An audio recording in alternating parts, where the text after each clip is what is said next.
What's going on, ladies and gentlemen? Welcome back to another episode in our Celta Vigo career mode. Today, we are back after what can only be described as a crazy episode last episode. We played against Atletico Madrid, I think it was. And oh my goodness me, I have no idea what happened. We lost the first leg 2-1 in the round of 16 of the Copa de España, and then played against them straight after that and ended up drawing 3-3. Went to extra time and everything, it was just crazy. And I called the game rigged and all sorts of stuff. We matched that with a 4-1 win over Villarreal as well. So we won that game. And we also drew 1-1 with Bilbao. So, yeah, quite an interesting episode in terms of results. At that point, we find ourselves 11 points clear of Atletico in second place. 12 clear of Barca in third, who were last year's winners of this competition, remember, in La Liga. We're yet to win a Liga title. This could be the first one. And to be simply put, I think this has just been a crazy season thus far. We're doing unbelievably well in certain areas, but not so good in others. But having said that, last episode as well, we also made a sale of Johnny, our left back. He left the club for a negotiated fee of around £31.1 million with Milan. Stupid money, and I'll go through why I think that's stupid money as well later on today. I've got a few things to go through, including comments left by you guys to kickstart the episode off, and then we'll look at potentially signing a new left back as well. Alright, so one of the first things I wanted to discuss was this young man.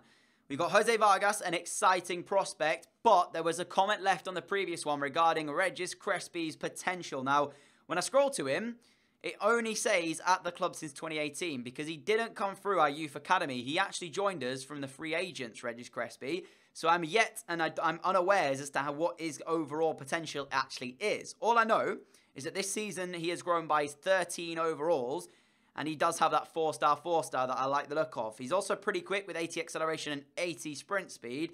And I think overall, he's probably just going to be like an absolute beast. But of course, as I said to you, I mean, I don't really 100% know what his potential is because he didn't join us through our youth academy. He, of course, was signed during the free agents. So, speaking of the youth academy, it is stacked right now, full of ridiculous talent. Still yet to come through. I mean, look at all these players. Like, I'm scrolling down and there's just tons upon tons of players who have ridiculous potentials and just, yeah, I can't wait to get a few of them involved in first team action. The only issue is, there's quite a few of them, like this guy, let's release him because his potential's dropped, that probably won't ever play for the team, but they're nice to have in there, stacked. And I will start promoting them as well as soon as they've, gone to the end, and will continue to grow in there with the athleticism and stuff like that. So all these ones that are like 18 and 16 and 17 who I can promote, I'm leaving in here until I get the message in order to actually promote them. So I'm going to go ahead and sim the first game of today's episode, which is Valencia at home. All will become clear in a moment why I'm doing this. But I wanted to say as well, I did go ahead and shortlist a lot of the left-back suggestions that you left me from the previous episode, because I said we needed to bring in a new one for Johnny, and that's what we will be doing today. I've even thrown one in myself, one player that I like the look of as well. So I'll show you those in a moment. I'm just going to wait on a few scout reports coming back before I start talking about them, because then that way we'll have a further knowledge on their overalls and stuff, as Belotti's given us a 1-0 lead here. Garay has picked up a red card, and as it stands, we will hold on to the 1-0 victory. So there we go. 90 minutes on the clock. We win the game by a 1-0. Starting off with the suggestions by you, we have Ryan Sessegnon, left wing, left back. He can play both of these roles, and I've got a scout currently looking at him to try and get his rating and his value. I am sure as to what it is right at the start, but I don't know how well he's grown in his first season at Fulham, so we ought to get that back shortly. We also have Marcos Alonso as the player I added to this list. I think he'd be a great fit for us here at the club. And in terms of a left-back, could be a solid one. Remember, I want to bring in like a class left-back. I don't want one that's just going to be a backup to Demisi, because as he had a bad episode last episode, it turns out he probably won't be able to hold down the starting left-back spot. Daley Blind was a shout as well that was in there, but he's just joined Atletico, so he won't be able to move again. So unfortunately, he will not be signing for us. We also had Cucurella as well, another player that I looked at before we went with Demisi.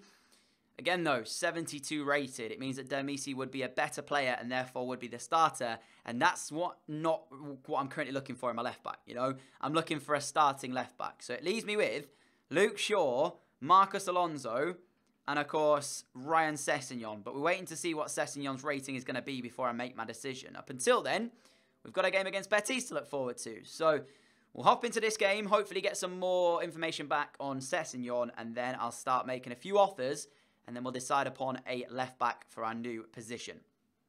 All right, let's go into the game number 1 then. As you can see, that's our team. Busquets gets the start in CDM today. Vas pushed up to that cam role because Emery Moore still has his injury, which means Mina will start out right.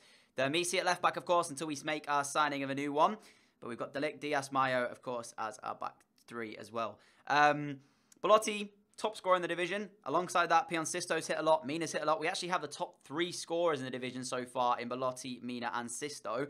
So, that considered, should be a good game for us to hear today if we can actually find our shooting boots. It's nice to see as well Oriol Busquets getting a start in the started. He's the same rating at this point as Abel Ruiz now. So the 2 FC Barcelona B signings we made last season are now getting involved in some first team action, which is a bonus. And I'm kind of glad to see that. You know, I brought them in for so cheap. It's nice to have seen them grown and now they can get involved and be a squad rotation player. Great work from Busquets. Mina, a little bit of space for Santi Mina to use here. Can he find the opener? Yes, he can. It's as easy as that. Inside 10 minutes, Santi Mina hits, I think now, his, is it 9th or 10th of the season for him? We'll see it pop up in a moment anyway. I've got to say, when we're playing in the league, we seem like such a different side. We're so quick in everything we do. But when we play outside of the league, that's where we have these little, you know, performances that are a little bit worrying. All things considered, great start to this game. Santi Mina getting us off to the right start. And how many goals is that now for him as it pops up as soon as we see him finish his celebration? Well done, Santi Mina. Lovely finish. That's his 10th of the season. So he's into double figures now for the Liga season as well. We have now got Belotti on 13, Mina on 10. I think Sisto on 9 or 8. I'll see after the game anyways. But we have 3 very informed players. And if we don't win this Liga season, I think it might be a bit catastrophic for us. Belotti wins that back instantly. This is Dani Garcia out wide towards Hugo Mayo. Back inside to Garcia. He looks for Busquets, who looks for Vas. Vas sees Sisto. Sisto is the man over. And Pion Sisto. Nice turn. Have we got delivery though? That's the question. Pion Sisto. Lovely turn back in. His delivery towards the back post. There's Santi Mina. It's 2-0. As easy as that. Again, I said exactly the same sentence for the first goal because this feels like I'm playing with a totally different team to that one that showed up against Atletico. I know we were a little bit unfortunate in that game, as I said, because conceding the way we did and stuff, we probably did deserve to go through all things like that. But when we play in the league, I don't know what it is. The boys just seem to turn that extra little bit on that we need. Lovely cross from Sisto, and Mina gets his 11th for the season. This guy has been so good since he joined us from Valencia, or rejoined us, should I say, because as I said in the last episode, I kept saying that it was his first season. It wasn't, because he did play for Celta before he joined Valencia, but he's been unbelievable. Definitely deserves a shout in the Spanish side. Great play, Dani Garcia. Let's find Mayo. Mayo to Vas. Vas towards Mina for the hat-trick. Santi Mina's in! He's finished, though, this time. Lets him down. I tried to do the driven shot again. Oh, that was the hat-trick for Mina. I can't believe I haven't found it. My mistake. Another opportunity, but I wasted that one. This now is Budaboos. As Betis really haven't done anything in the entirety of this game, but I say that and I've just given them a chance. Oh, why do I do this to her? Why do I do it to us? And this is why I let you guys down again. Because all I had to do there was clear my lines, and that would have been fine. But I tried to pass it back out, and I gave it straight back to Peterson, who played in Teo, and straight after that, they score. From now on, I'm making a promise to you all. I'm making a promise that if I'm in that position, I'm smashing that ball out. But I felt like I didn't need to do it. I had the extra men there. I just don't know why the pass went straight back to Peterson. But again, another clean sheet gone begging simply because I tried to be too intricate and play out the back. Vas out wide to Dermisi. Sisto's overlapping. Dermisi's giving it back inside. Belotti's in. Belotti! 3-1, is he onside? Yes, he is. The flag remains down. I don't know why I was looking that end, because that's actually the cameraman and not the actual linesman. But Belotti gets us back that 2-goal advantage. He hits his 14th for the season. Back to the 2-goal, as I said, restored. Not a lot that the goalkeeper could have done there. Another good finish from Belotti. I don't want to make a change. There's literally no point. We're in the last few minutes now. So yeah, decent game this one. It's delivered in, and that's got to be cleared away. And Camarasa wins the header, and Blanco has to make the save. With 9 minutes left, we're still not over the line. This one could still swing back in the way of Betis having the momentum. We need to defend this corner. It's going to be Teo to whip it in. Oh, it's actually Budabu, sorry, to whip it in.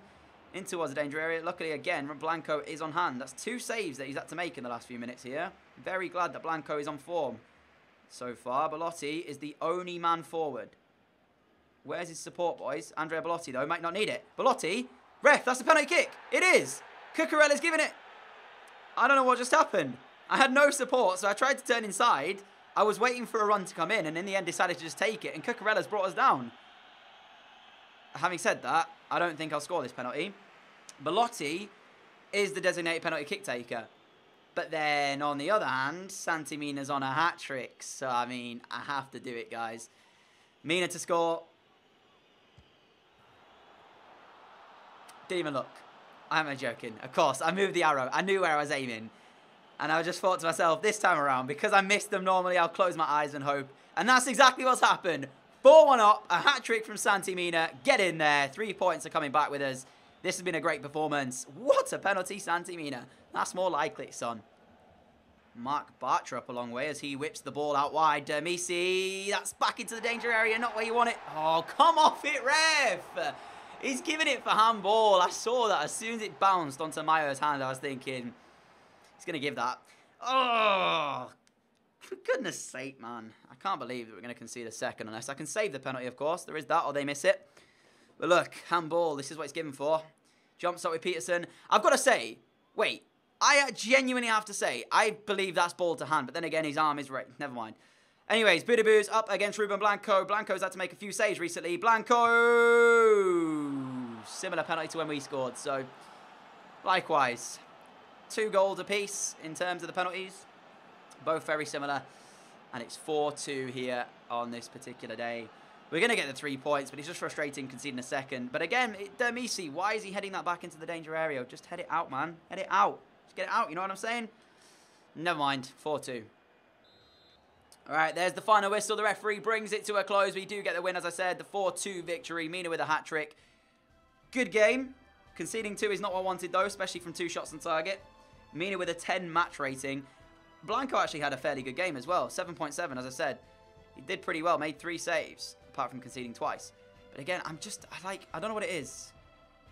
Maybe I'm being too critical of Dermisi. I definitely still want to bring in a world-class left-back, and that most likely will either be Luke Shaw or Marcos Alonso, purely because those are the guys that are higher, ratings.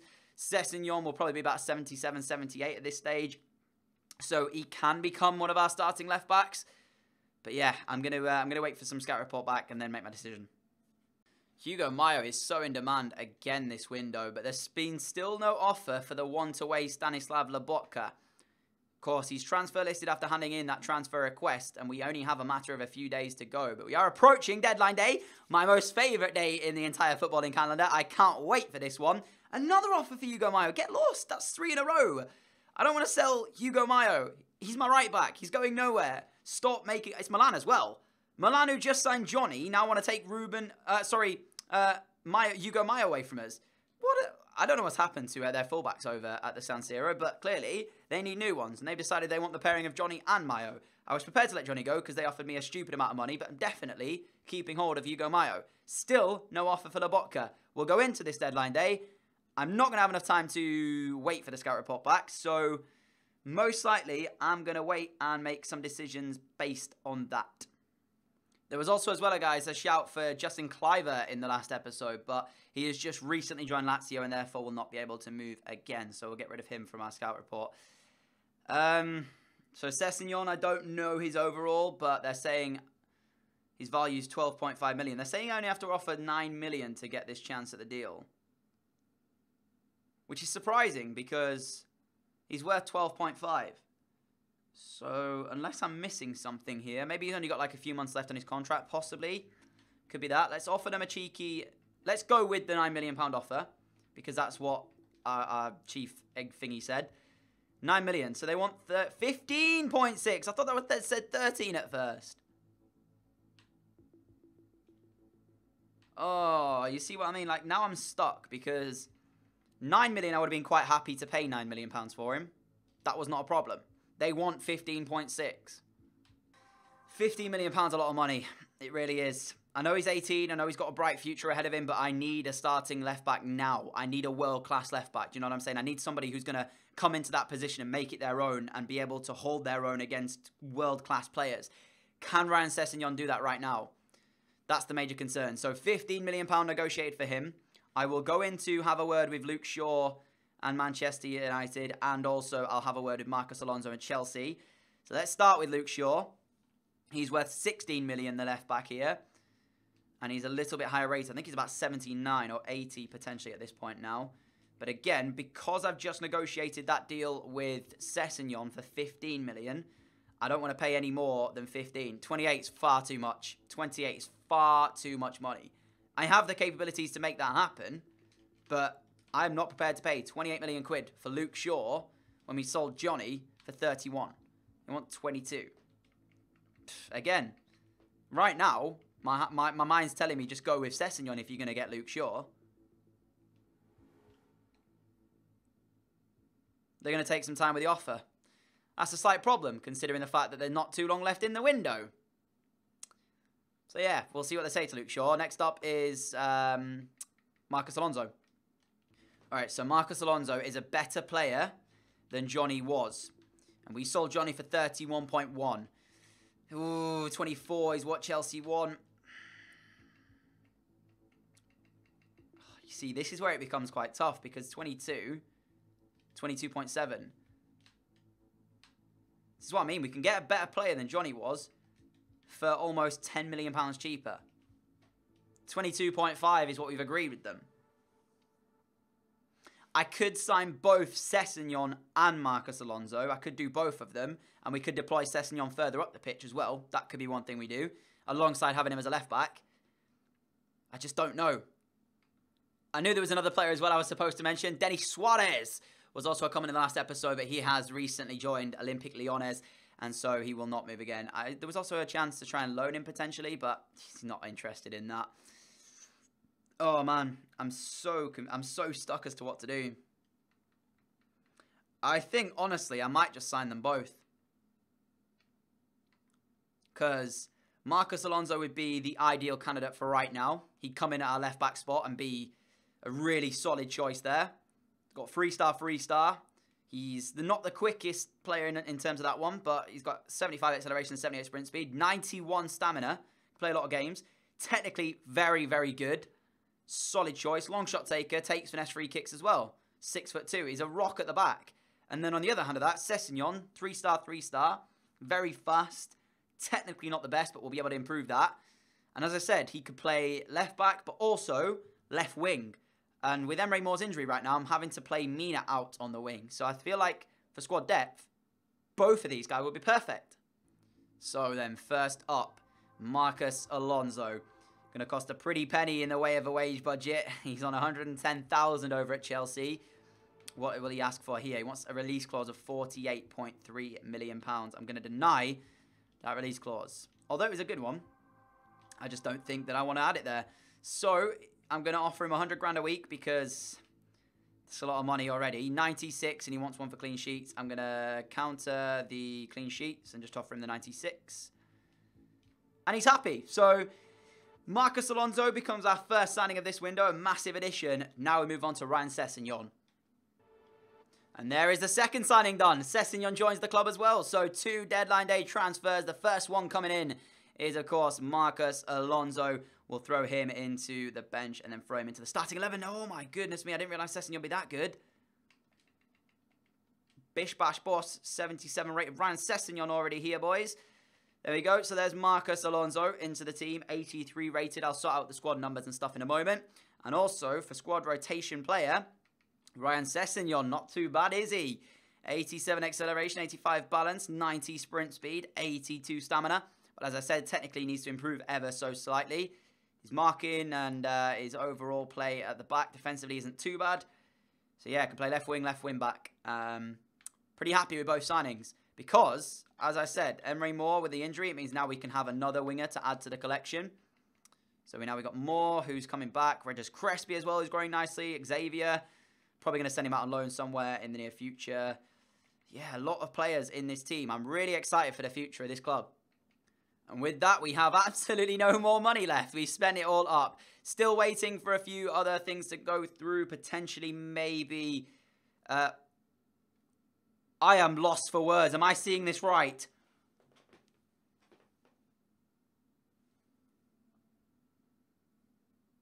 I don't believe this. There is a £42.8 million offer from Borussia Dortmund for Santi Mina. We paid 16. I don't want to sell him. I don't want to sell him. But apparently, my guy's saying to counter and ask for 77. I'm going to counter. I'm going to counter and ask for 70. They're going to surely say no to this.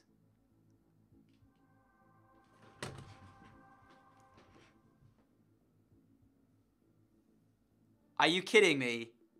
Are you actually kidding me? Look at that on your screen. Oh my God. No way has that just happened. Santi Mina, we paid £16 million for him last January. A year ago in this window. And Borussia Dortmund are prepared to pay £70 million for the 82 overall striker.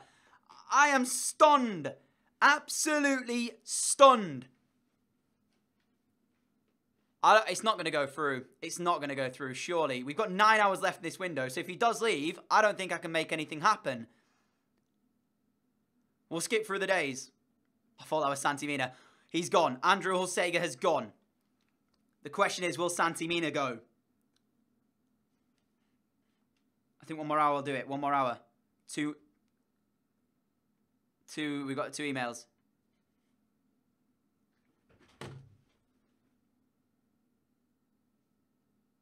Santi Mina has left the club. £70 million. He joins Borussia Dortmund. Our board allocate 58.9 to our budget. And to add to that, we've got an offer for Ruben Blanco, and Blanco's going nowhere. So that one's definitely getting rejected. What on earth do I do now? Do I end the episode off here and then just ask you guys what to do? I'm so confused. I don't know what to do. I have 5 hours left in the window, so any moves I make have to be basically done here and now. Oh, I can't believe this. Genuinely can't believe this.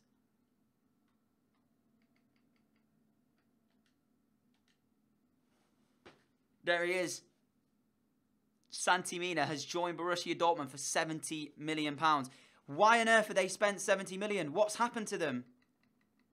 Have they let somebody go or something? Because I have no idea why they would pay that much money. I mean, look at that. We paid 41.5 for Belotti, and he's 86 rated. He was 84 when he joined us, admittedly, but still.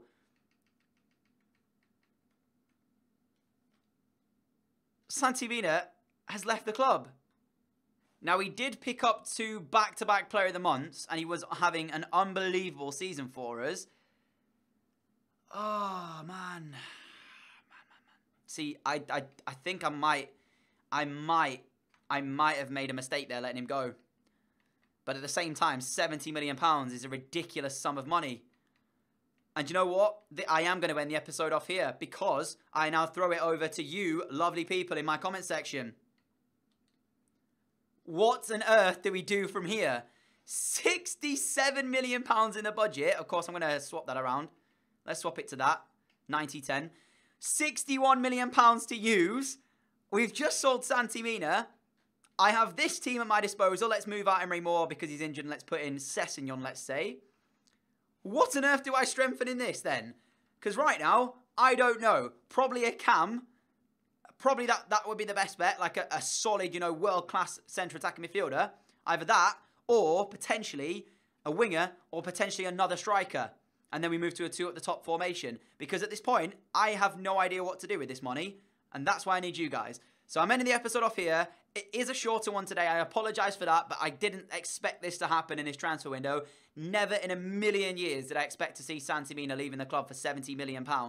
That was not what I was thinking was going to happen. In which case, guys, I'm going to leave you to decide. Let me know in the comment section below, what on earth should I do with the money that we have at their disposal now? Because, as I said, I have no idea. I will try and get another episode out of this very, very soon for you all. I'm going to leave it like at least a day for you all to leave your comments and stuff and then me to act upon them. So please take that in note. But sensational scenes here. We have a whole lot of money and there is 5 hours left in this deadline day window. Please, please, please leave a comment as to what you want me to do. Make it as unrealistic as you wish, guys.